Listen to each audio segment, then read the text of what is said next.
America, the land of the free. Unless you were Black demanding rights. Unless you were an activist calling out police brutality. Unless you were a part of a movement that made the government too uncomfortable. Because in the 1960s and 70s, while the US was busy bragging about democracy, they had an actual military plan to round up Black revolutionaries, crush uprisings, and silence anyone who dared to fight for equality. It was called Operation Garden Plot. Not a conspiracy theory, not a what-if scenario. A declassified government strategy with real plans, real tactics, and real consequences.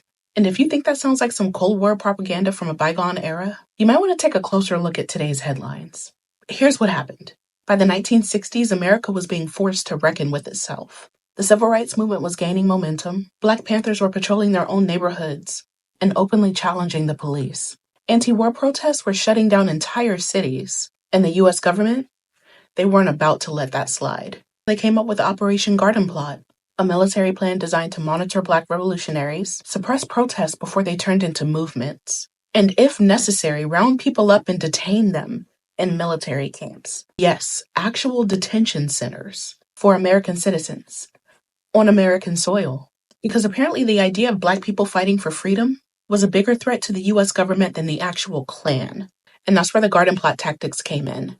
Mass surveillance of activists, infiltration of Black organizations by undercover informants, turning local police into military-style enforcers, using the National Guard to suppress uprisings with force, labeling Black leaders as agitators, and putting them on government watch lists.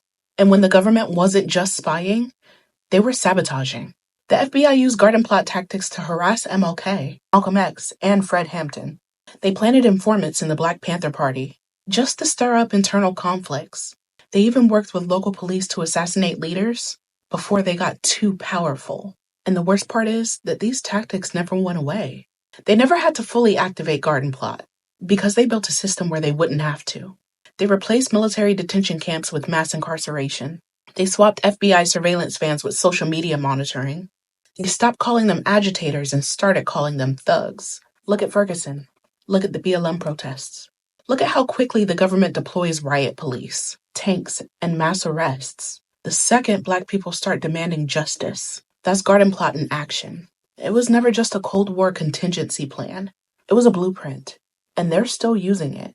The next time you hear about a Black-led movement getting infiltrated, criminalized, or violently suppressed, just know that this country has been planning it for decades. They never stopped treating Black liberation as a national security threat.